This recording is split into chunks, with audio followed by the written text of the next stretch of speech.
In a culture of opposing opinions and challenging times, how do you get your head above water and get a breath of fresh air? You look for hope. You look for answers. And we shift from silos of segregation to social engagement in a quest for solutions. Stop talking about what the problem is and let's discuss how to fix it. Join us now as America Connects with your host, Rob Dalton. Hello, everybody, and welcome. This is America Connects. I'm your host, Rob Dalton. Thank you for joining us. The show is a little different format, actually. What we do is, as we mentioned, we're not so, we're kind of put out by sometimes all the talk and the circle talk and the problems. And we talk radio these days. We're happy to talk about all of our problems. But here today, this show, this format is new because we're spending time to talk to you about connecting as a society, as a culture, as a collective, to search for answers. We want to go after solutions to the problems we face every day and no more talking about it. We're actually ready to solve a few problems. And today, we're going to address one of those problems. So thank you for joining us. We're happy to have you. We have some guests on our panel today. The format is simple. We address and bring up one item to talk about, and then I ask all of our panel members the same question to elicit different responses and opinions and maybe some solutions. And it gets you, the listener or the viewer, engaged in your own mind, thinking about how can we take this a step further and actually get somewhere in today's world. So we have a few people with us today. We have Elizabeth from Jackson, Mississippi. We have Will from Chicago, joining also India Body from Tuscaloosa. We have Nancy, who's also with us from Los Angeles, and Eric from Burbank as well. So we want to thank those panel members for being with us today. But first, let me introduce the topic today. I wanted to start out with animals in public. Now, I'll start by saying that I myself am a big dog lover.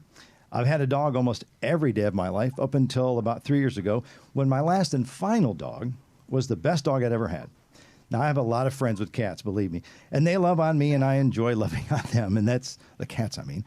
But let me tell you, I think the time has come where taking our pets too far into our everyday public lives may be upon us. I wonder if pets have their place in our society, aside from the service dogs and those with the handicapped or have disabilities, and maybe those with medical disabilities, such as diabetes and such. I wonder if our freedom of inclusion with animals has maybe been exceeded publicly. I know restaurants and retail stores allow dogs of all shapes and sizes into business to attract more customers and sometimes simply to prevent a scene from being made. But I wonder again if we haven't just maybe gone too far.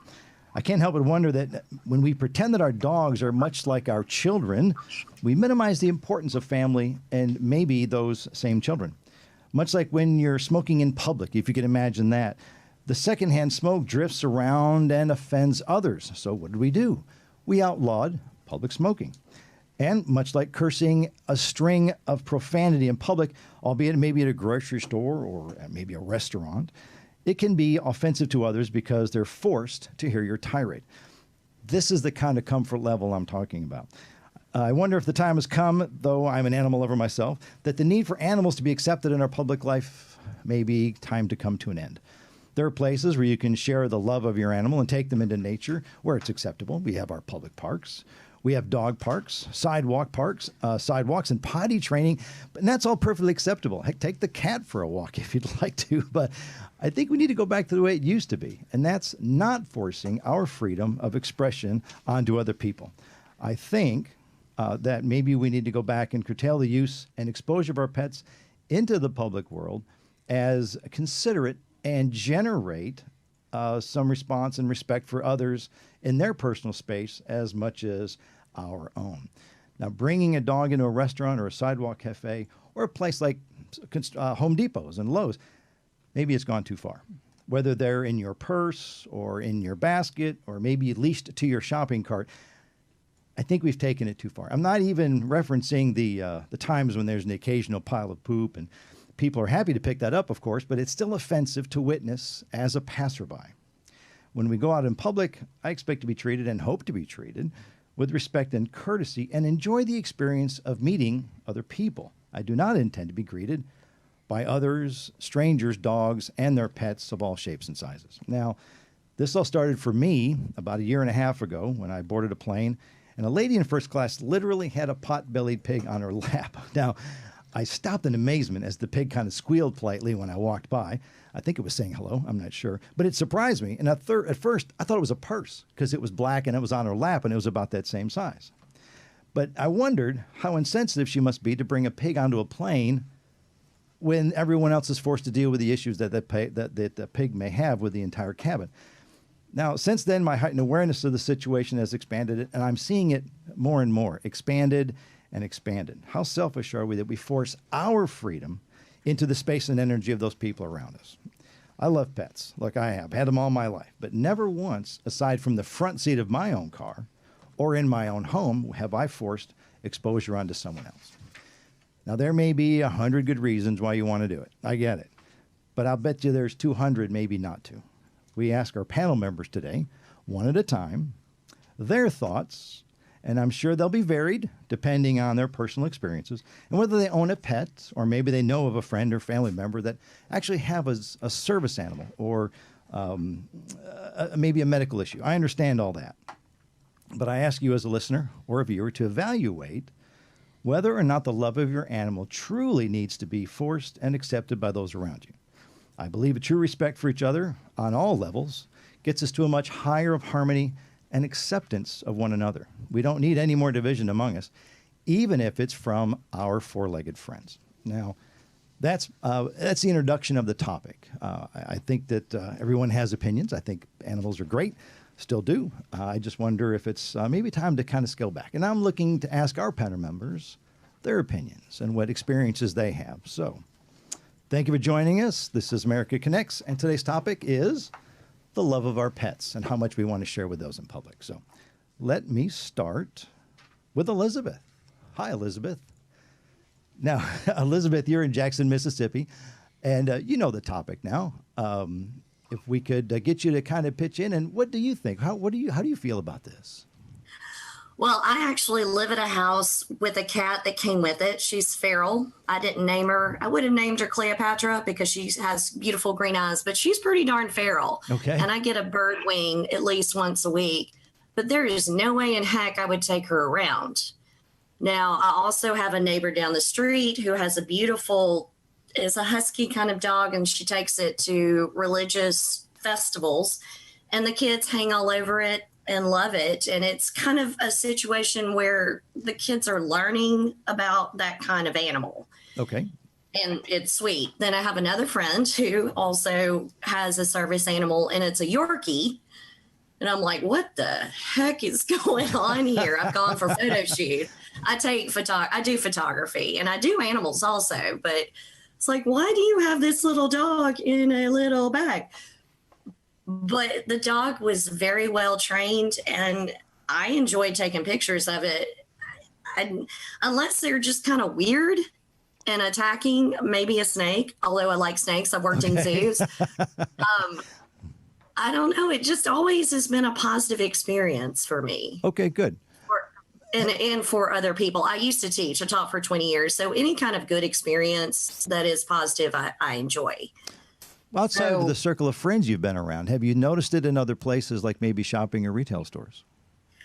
A little bit, but they're always well behaved. They are well behaved. Okay. The little ones tucked in the bag. I'm like, do they need to be with their owner all the time? I know my cat does not need to be with me all the time. She gets sick of me. She don't. Sure. She comes in when it's freezing, and then she's like, give me some food, I'm out. But that's about it. Okay. All right. So you've witnessed some experience in the retail stores. Have you noticed it anywhere like restaurants or anything? I lived in Oxford, Mississippi for a bit too, Okay. and that's kind of an open-minded, more university town. But there have been a lot of dogs out on the sidewalk outside of restaurants, Sure, but not inside. Okay. That I've experienced. I agree with you. I think the dogs are well behaved. They are very trainable. You haven't witnessed any other odd animals like we've seen in the news sometimes? They're not so socially acceptable, so to speak. Well, I'm also been called the dog whisperer because my neighbor across the street, another neighbor, has a Great Dane who gets out all the time because they have college-age boys, and they have girlfriends over, and they always leave the door open. And I'll see Lola, bless her heart, she's black and white spotted, And I'm like, oh, there's Lola. Let me go get her. And I walk out and I talk to her and she comes to me. She comes right over. I guess because I'm familiar with her, and I get her back home. Otherwise, she'd be down the road and run over. Now, but she's not mean. I don't know if it's me. Well, neighborhood dogs are one thing, and I'm perfectly acceptable of that. Right. There's dogs that get out of their pens or their backyards or off leashes and things, and that's understandable. And have you ever had an encounter with a service animal, or sometimes what we call an emotional service animal? And an E.S.A. is the term that gets used. Have you had an encounter? I'm sure it's been good, but I'm just wondering. I have, but they have that big sign on their little vest that says "Do not touch," which goes against everything I want to do in my life. You know, that little expression, I'm going to die petting something I shouldn't. And I hate that. But I understand they need to be focused and they need to, get the vibes that they need to from their owner. But otherwise, I mean, no, I've never had that kind of animal in that kind of situation be like, aggressive or whatever. Sure. With a show of hands, how many of you have actually encountered a service animal and been wanted to approach? Sure. Yeah. Almost everyone. Yeah, I get it. Yeah. Even the German Shepherds at the airports. You know, the TSA dogs. They're so adorable. You just want to, but you know better. But yeah, I was curious about that, Elizabeth. So, but I understand your point about the neighborhood dogs, and we'd get to know them and they get to know us. So I appreciate your input on that. Thank you. But I was wondering also, I asked about the retail and the restaurant. So I appreciate your input. Elizabeth, thank you. Appreciate you being a part of it. All right. I'm going to ask the next one to Mr. Will. Hello, Will from Chicago. Thanks for joining us today on America Connects. My question for you, Will, aside from E.S.A. animals or emotional service animals, are we too flexible in allowing animals in our public lives? Well, how's it going today? Thanks so much for having me be a part of this. Yes. I'm a full supporter. I'm a freelance photographer myself also, based out of Chicago, and I travel a lot. My best gig, I do some rock and roll cruises, and it's been amazing because I do think we have had, we've had people bring all kinds of animals on the cruises, and I've definitely seen some on planes, and it definitely, I support it, but it's also a little crazy. I think somewhat what we determine is allowed as an emotional support animal, right? I do think has gone a little far. Okay. Whether it's a pony, I don't know if anybody saw the story about that, where people brought an emotional support pony on a plane. An actual pony. Wow. Ducks, emotional support duck. Okay. I've heard of. Pot-bellied pigs, like I said, same thing. Yeah. Or like you said, I think that's a little far. Now, you had mentioned you've been on rock and roll cruises. Have you been on more than one? Yes, okay. I've actually been lucky enough to photograph them for about 12 years. I've done 130 of them. Oh my goodness! So you've had the exposure to the public at a different level. I can see why people being on a cruise for more than a couple days might want to bring their E.S.A., their emotional service animal, because you've probably seen a few on the cruises. Yeah, we have and for the most part, like I said, I fully believe.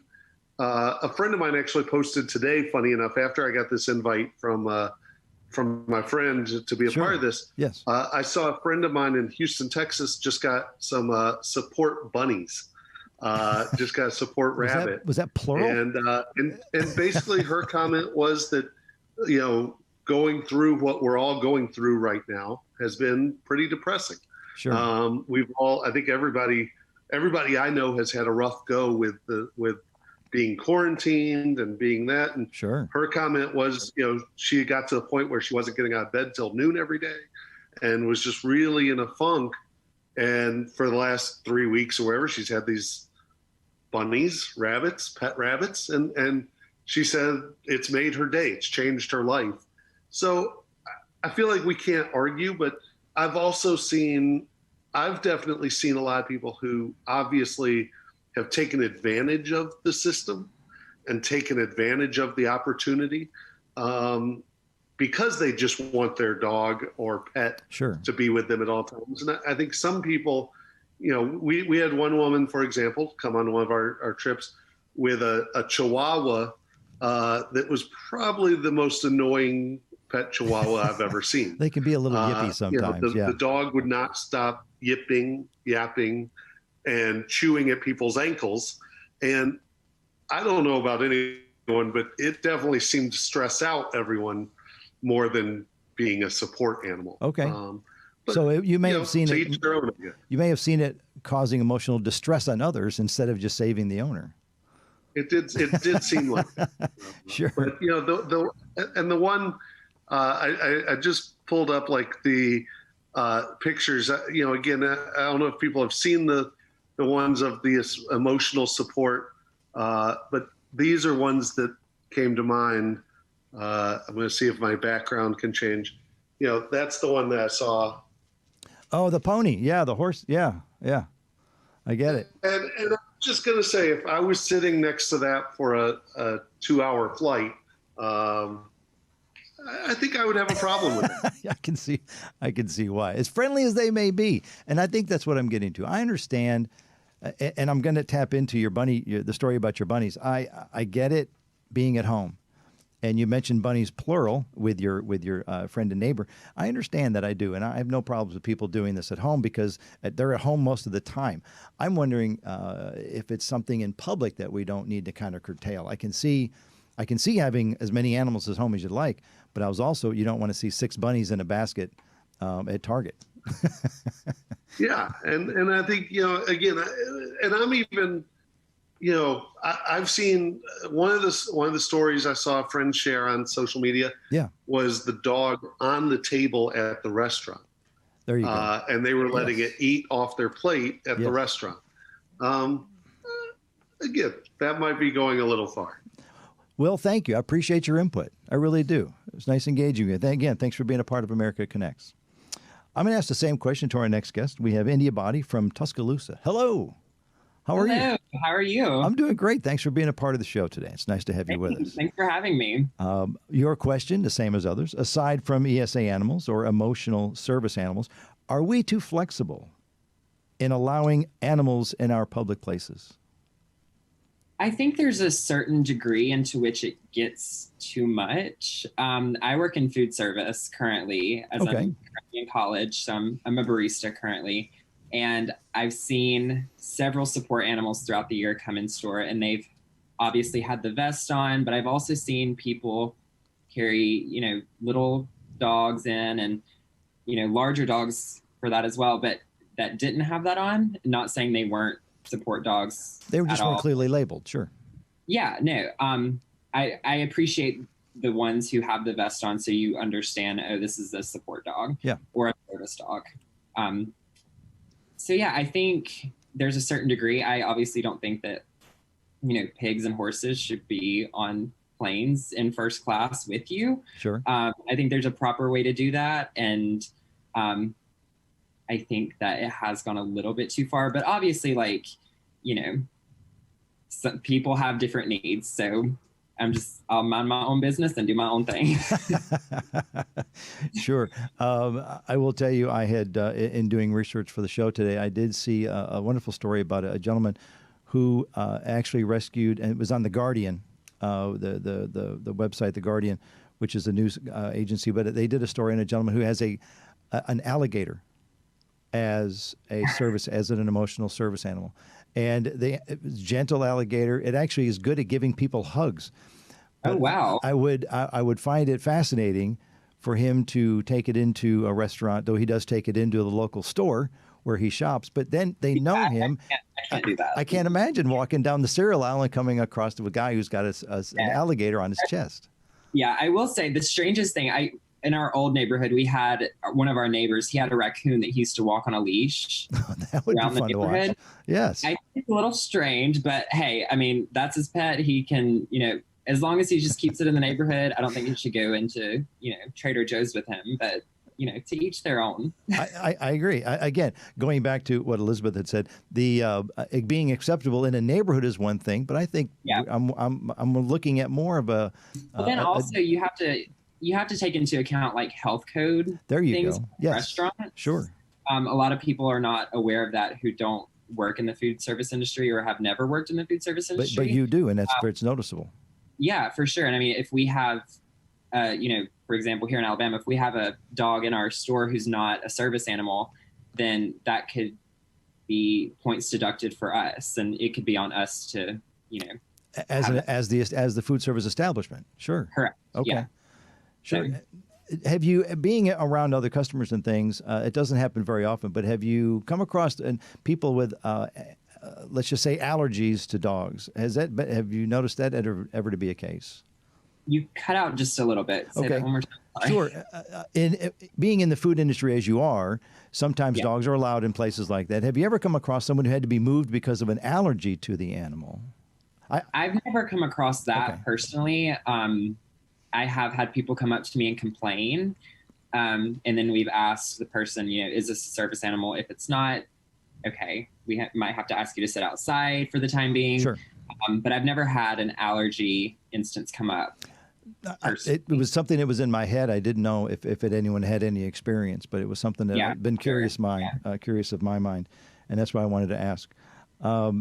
But you've had instances, like you say, the raccoon in the neighborhoods, but being outside of your food establishment in which you work, have you noticed it anywhere else in retail stores or in public or in travel? Not to the extent that I've been very taken aback by it. I've obviously noticed whenever I see a dog in a store, I'm like, oh, they're just probably a service animal, even if they're not, wearing a vest. I've never been, besides the raccoon, I've never been like, oh my gosh, there's like a crocodile next to the Cheerios. Nothing crazy like that. Sure. And yeah. I kind of I wish I had a story like that personally, but hopefully one day I'll get a first class flight with that pony. Anybody, thank you. I appreciate you being a part of the show today. Sure. I do. Thank you. Yeah, thank you. Next, I want to talk to Nancy. Hi, Nancy, and from Los Angeles. Hi. How are you doing? I'm fine. Welcome to America Connects. Thank you. I'm glad to be here. Thank you. I'll ask you the same question. Aside from E.S.A's, emotional service animals, are we too flexible in allowing animals in our public places? Well, I mean, living here, as I said before, I grew up in Alabama with a plethora of pets. My first pet was a duck, and then I had, rabbits, and we had a skunk at one time, and a ferret, and squirrels. Wow. And so I've always grown up with animals, and I'm a huge animal lover. Sure. My family has 3 dogs and 4 cats. Oh, wow. That's a full house. We're a big animal loving family. And a personal story that I'll share. Go, please do. About 5 years ago, we rescued a cat. And I had not intended to have a cat. We had dogs, and I didn't, want a cat. Okay. I love cats. Don't get me wrong. I love them. But I have 3 daughters, and we weren't ready to bring a cat into the house. But we were at a barbecue, and a friend had a kitten that had been abandoned in their house. Like the mom had given birth in their house, and she had 4 kittens, and she took 3 of the kittens and disappeared for like 14 hours and left this one poor little kitten by himself. And so they were trying to save the kitten and bottle feed it. They brought it to the barbecue, and she had it in a basket with a heating pad, and she had formula and everything. And this little kitten, who was like 36 hours old, she couldn't get him to eat, and he clearly was hungry. Okay. So I picked up a Capri Sun straw and took some formula up in the straw, and he started to eat because the little pet nurser was too big for his mouth.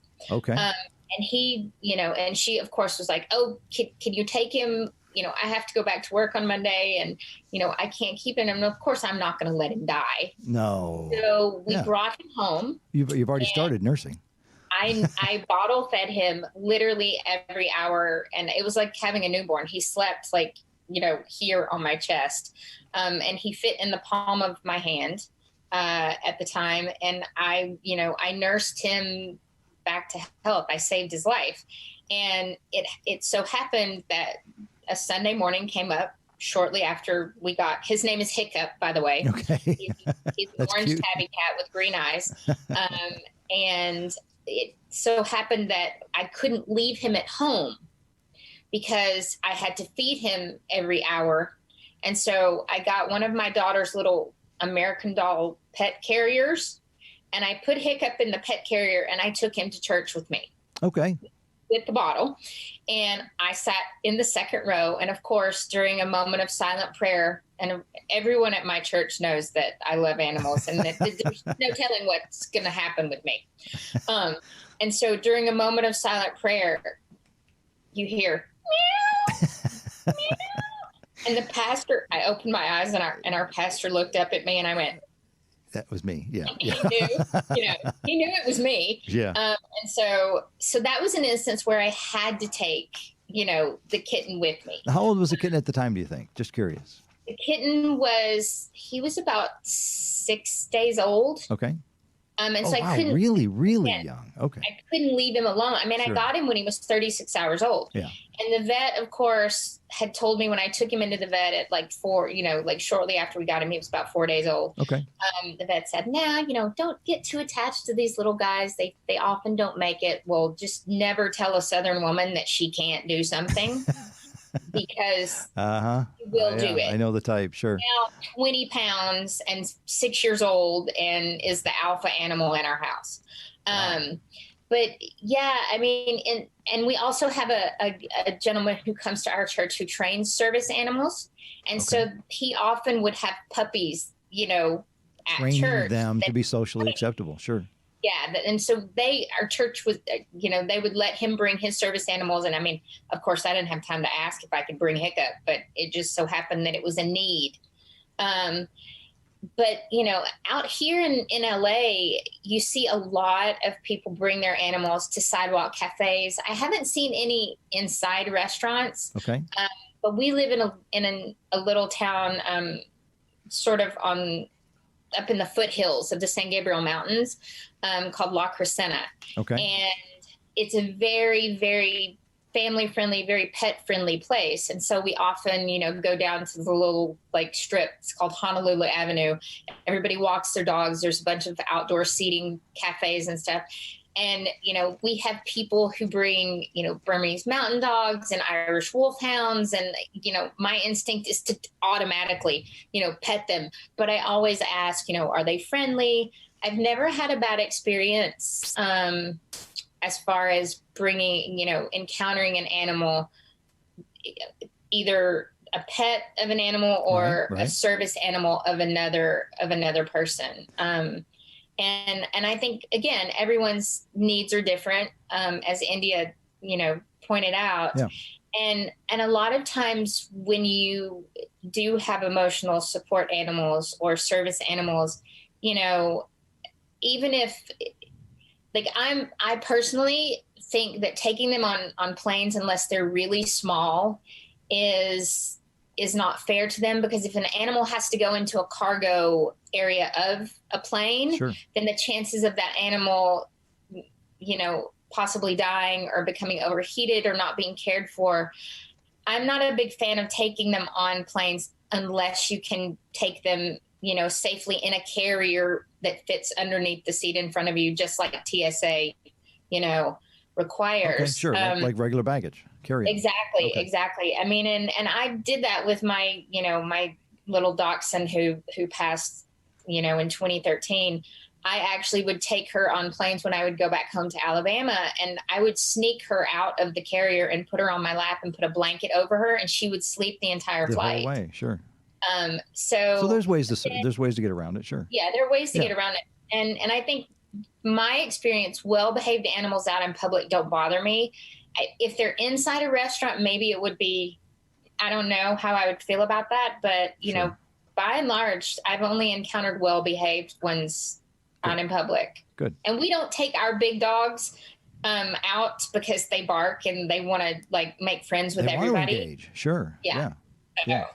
Well, good. But, Nancy, thank you very much. I appreciate your input. Sure. Thanks for being part of the show. We have a caller next.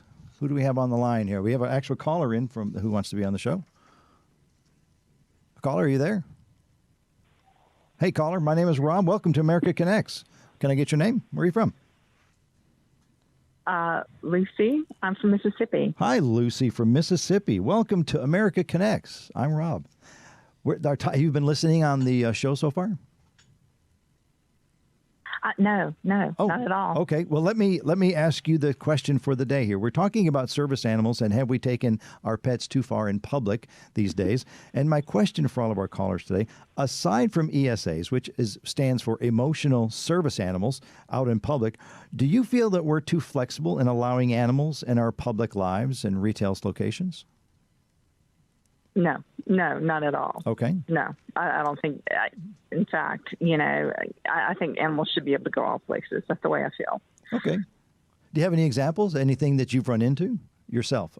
We've been talking off and on about how acceptable it is for dogs, of course, to be out in public and sidewalk cafes, even in parks and such. But do you have any instances where you've come across an animal other than a common dog? And you may not. I just wanted to ask. Sure. I know we've had stories of planes, people, animals on planes. We've had an alligator as an emotional service animal, but we're kind of wondering if you've had any experiences like that as well. Oh gosh, not on an airplane. I don't believe. Yeah. A friend of mine's got a parrot. She takes a parrot everywhere, but But the parrot's acceptable at this particular moment. For you, the parrot in public is acceptable. It's totally acceptable. All right. Totally acceptable. The parrot goes everywhere. Yes. Now there are different sized birds. Is it a good sized parrot or just something like a? It's a nice sized parrot. Okay. And it's an older parrot too. So anyway, and it's an interesting bird for sure. That's a very safe answer. I like that. Interesting is good. But now, do you know the parrot because as a friend? Are you familiar with it and it's familiar with you? I do know the parrot. Okay, I do. The parrot's name, I think, is Quattro or Senko. I can't remember. One of those two. There's a dog. It's one of the two. Yeah. Okay. Well, good. Yes. Well, Lucy, I appreciate you being a part of the show. Thank you. You're welcome to stay and dialed in if you'd like. Thank you for answering the question. I appreciate it. And I appreciate your input. Thanks for the story about the parrot too. That we had letting me participate. Well, you're welcome. The parrot hasn't come up yet, and that's a wonderful example of something that could be socially acceptable because they're well behaved. They're trained. Excellent. And they really stay in the proximity of their, I'll say, owner, for lack of a better word. So that's a wonderful example. Thank you. Thank you, Lucy. That's true, but I will tell you this. Please. If they get angry, they bite. They do. I've seen it in action. So anyway. You're right. I've seen it. You're right. Now that you mention it, I've seen a parrot in a cage, and they can have a temper when provoked. So, but thank you for that. Yeah, that's right. All right. That's right. Thank you, Lucy. I appreciate that. Okay. We're going to move on. Let's go with Eric in Burbank. Eric, hi. Welcome to America Connects. I'm Rob. Nice to have you. Hey, Rob. Thanks. I'm gonna lead you in with the same question I ask everybody, if you don't mind. Aside from emotional service animals, do you think we're too flexible in allowing animals into our public everyday lives? To put it kindly, yes. I'm not a fan. Not a fan? All right. I don't want the dogs at the grocery store. I don't care about them in the stores. I think we've gone too far. Okay. Do you have a real life example you could share with us? Yeah, sure. Actually, I can remember being in Sprouts and dogs on a leash in the store. Okay. I said to one of the people that worked there, I said, are you allowing, pets in the store? And they said, yeah, we're trying to be, polite and, only if it gets out of hand do we ask him to leave. And I'm like, I think it's already out of hand, buddy. There's some, and I like pets. I've had pets. I just don't understand the 24/7 part. I got a kid. I don't need to take him everywhere I go. I mean, that's just not the reality. Okay. And I'm kind of like, and I've worked in offices that have been, dog friendly. Okay. That's great. But when people don't pick up after him, the dog hears everywhere. It's just not the environment and I don't want the dogs in the meetings. You know, when you're trying to have a meeting and the dog's licking hand, it's just for me, it's not the appropriate environment that I want to. I agree. Deal with. I have not witnessed that, so I understand that part. Thank you. Eric, let me ask you about the dog in the retail store, the grocery store. Let me ask you, does the size of the dog make a difference, or is it just a hard no? Just out of your opinion and your experience. Personally, it would be a no. Okay. You know, I mean, I've seen, you know, it's very rare that you're seeing mid-sized to large pets in the stores. Yeah. To me, besides the pet stores, I mean, it's always the little ones in the carriers, or, you know, and but I just don't, you know, I don't understand the rationale. You know, the dog can be home on its own, in my opinion, while you go shop. Absolutely, left at home. Sure, I'm finding a lot of instances where the dogs are accepted more, and they are often well behaved. In your experience, have there been any that have not been well behaved? I don't think in retail I haven't seen any that are not well behaved. Sure. In the office environment, I have. Give me an example of the office environment. Just when two dogs get together and there's more than one dog at a time. Okay. Yeah, that's when it's like, you know, you can hear it. It's starting a commotion. So you know, and what do you do at that point? You say no dogs, only these dogs. You know, how do you make it fair? Okay. Yeah, that makes sense, because it is something to be concerned with. I guess maybe one dog a day. And then kind of make a reservation schedule, right? Like a calendar invite. Yeah. Yeah. And how do you deal with those who are allergic? I mean, that's a good question from earlier. If someone's allergic, allergies. That's right. I don't know in the store if someone is or not, and how do you deal with that, and what's the implications for that? But you're right. And I understand people wanting to be acceptable, and some dogs are well behaved, but I do wonder. Yeah, it's a good question. You're bringing up the office environment. We've been talking about restaurants and retail operations, but the office is a really good example. Thank you for bringing that up. I appreciate that, Eric. Thank you. No problem. It's nice to see that it's not just what we think. You know, the topic was introduced with retail and restaurants and airplanes and travel, but you know, I hadn't thought about the office environment, so I appreciate that. Would you be okay with a cat coming into the office environment, or a parrot? No. Why don't I just go get a pet elephant, and I'll try to have it sit in the parking lot? I mean, what's the difference? Once you're letting one, you're opening the door for others, and you know, nobody wants to be prejudiced against. You can't bring your parrot, but you can bring your dog, and you know, vice versa. Yeah, I get it. Good. Well, Eric, thank you. I appreciate your story and you sharing as much as you did. We have someone new joining our show. Thank you very much. Welcome. Introduce yourself and where are you from?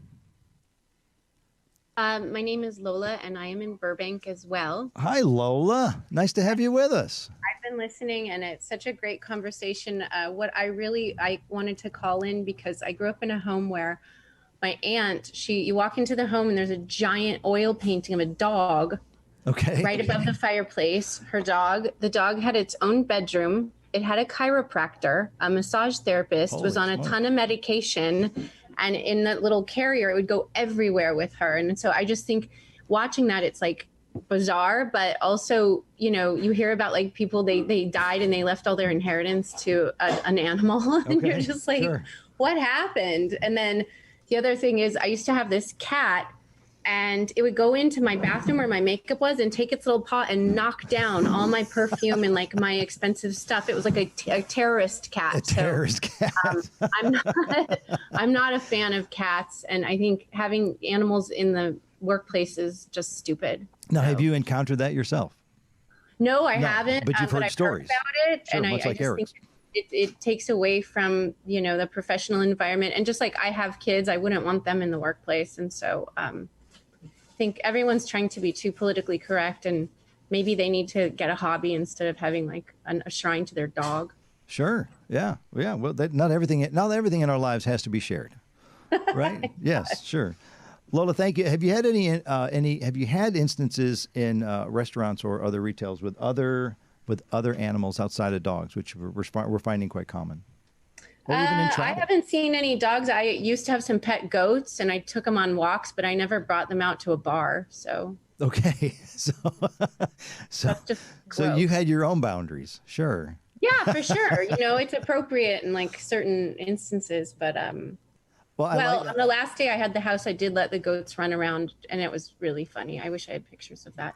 I would like to see someone walking a goat. That would be. And I once saw a monkey wearing a garter belt at the Mondrian Hotel. So a red garter I like your belt. exposure. I like your exposure.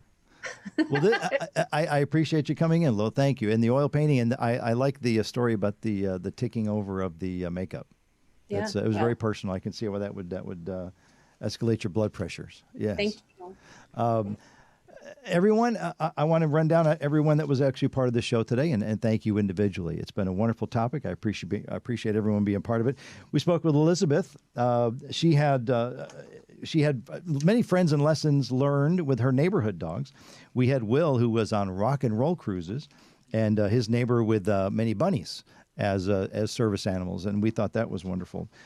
India Body is in the food industry. India Body had some wonderful stories related to the food industry and how that they have to deal with it there at the restaurant, and they have limitations, and the wonderful experiences of a neighbor that walked a raccoon. I thought that was a great story as well. Nancy had the 4 dogs and some cats and a rescue that she actually took to church. So she was one of those people that, again, it's a small cat, 6 days old, we understand, but maybe something that was talked about after church adjourned. Lucy had the story about the parrot. Eric, the dog in the stores, and Lola with the big oil painting of the animal and the inheritance that we are learning is happening more than we think, as well as the makeup. So those are our stories, our panel members today. Thank you for your passion, every one of you. I appreciate you being part of the show today. This can be a very divisive topic, and we're excited that you were able to share some of that passion with us.